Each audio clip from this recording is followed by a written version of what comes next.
Guys कैसे हैं आप सब। हमारे चैनल टेक्निकल शबी में आपका स्वागत है। गाइस आज की इस वीडियो में हम जानेंगे कि कैसे वो गाड़ी जो कभी सिर्फ सेना के लिए तैयार की गई थी, आज वो सिर्फ भारत में ही नहीं पूरी दुनिया में धूम मचा रही है। जी हाँ दोस्तों, हम बात कर रहे हैं महिंद्रा थार की। गाइस ये कहानी सेकंड वर्ल्ड वॉर की है, जो कि 1939 से लेकर 1945 तक चली थी। और इस जंग को लड़ने के लिए अमेरिका को अपने फौज और हथियारों को मैदान जंग में भेजने के लिए फाइटर प्लेन और टर्कों का इस्तेमाल करना पड़ता था। लेकिन प्रॉब्लम ये थी कि उनकी साइज बड़े होने की वजह से वो हर जगह नहीं जा सकते थे। दूसरी प्रॉब्लम ये थी कि ये काफी महंगे भी थे, जिसकी वजह से अमेरिकी सेना को एक ऐसी गाड़ी की जरूरत थी जो सस्ती होने के साथ साथ मजबूत और लाइट वेट भी हो, और जरूरत पड़ने पर जिसे मैदान जंग में भी आसानी से ले जाया जा सकता हो। और एक ऐसी ही गाड़ी बनाने के लिए अमेरिकी सेना ने अपने मुल्क में मौजूद तकरीबन 135 ऑटोमोबाइल कंपनी से एक मजबूत 4 व्हील ड्राइव कार के प्रोटोटाइप मॉडल बनाने को कहा। इसके लिए उन कंपनीज के पास सिर्फ 49 दिन का टाइम था। इतने शॉर्ट टाइम की वजह से 135 में से सिर्फ 2 कंपनियां यानी कि बैंटम और विलेज ओवरलैंड ने ही उसको बनाने के लिए हामी भरी।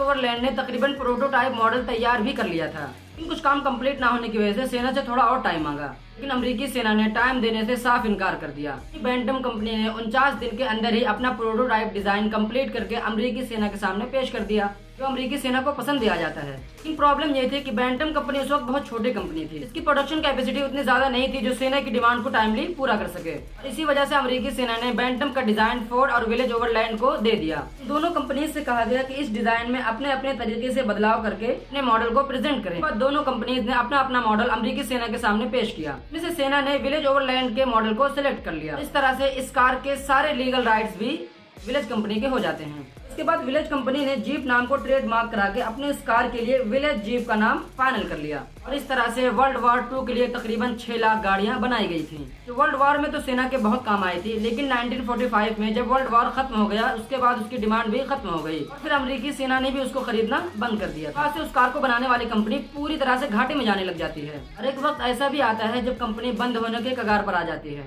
तभी इस स्टोरी में महिंद्रा कंपनी के फाउंडर मिस्टर जेसी तेसी की एंट्री होती है। दरअसल केसी महिंद्रा ने अपना कुछ टाइम अमेरिका में भी बिताया था और उन्होंने जीप को पहली बार अमेरिका में ही देखा था। उसके बाद उन्होंने उस जीप को इंडिया में लाने का फैसला किया। और फिर महिंद्रा ब्रदर्स ने अमेरिका जाकर विलेज कंपनी को अप्रोच किया, जीप के एक मॉडल यानी TJ2A को इंडिया में इंपोर्ट करने की डील साइन की। और इस तरह से 1949 में जीप इंडिया में पहली बार आती है। तो उसके ज्यादा महंगे होने की वजह से यह कार इंडिया में कुछ खास कमाल नहीं कर पाती है। फिर 1960 में महिंद्रा कंपनी ने जीप का दूसरा मॉडल यानी CG3A को इंडिया में ही बनाने का लाइसेंस हासिल कर लेती है। जब ये कार इंडिया में ही मैन्युफैक्चर होने लगती है तो इस कार के प्राइस भी काफी कम हो जाता है। साथ ही कंपनी ने इसमें कुछ चेंजेस भी किए थे, जैसे कि स्टीयरिंग को राइट में लाना जो कि पहले लेफ्ट में थी, उसका डीजल वेरिएंट लॉन्च करना जो पहले सिर्फ पेट्रोल में था। इसके बाद ये कार इंडिया में इतनी मशहूर हो गई, कुछ ही सालों में इस कार ने इंडियन मार्केट में 25% शेयर्स को अक्वायर कर लिया था। इसके बाद महिंद्रा कंपनी तकरीबन 40 सालों तक जीप के अलग अलग वर्जन बनाती रही और धूम मचाती रही।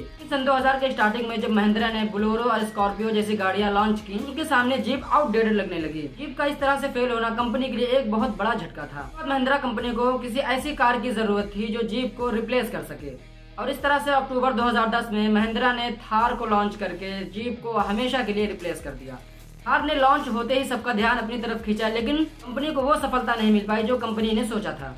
और इसी वजह से कंपनी ने थार के फर्स्ट जनरेशन को 2020 में हमेशा के लिए बंद कर दिया। और फिर उस कार में बड़े बड़े चेंजेस करने के बाद उसको लग्जरियस बनाने के बाद अक्टूबर 2020 में थार का सेकंड जनरेशन लॉन्च किया गया। इस बार थार का जादू ऐसा चला कि ये इंडिया की बेस्ट सेलिंग कार बन गई। इसका अंदाजा आप इस बात से भी लगा सकते हैं कि आज के टाइम पर को महिंद्रा थार लेने के लिए 1 साल से भी ज्यादा का इंतजार करना पड़ रहा है और लोग फिर भी कर रहे हैं।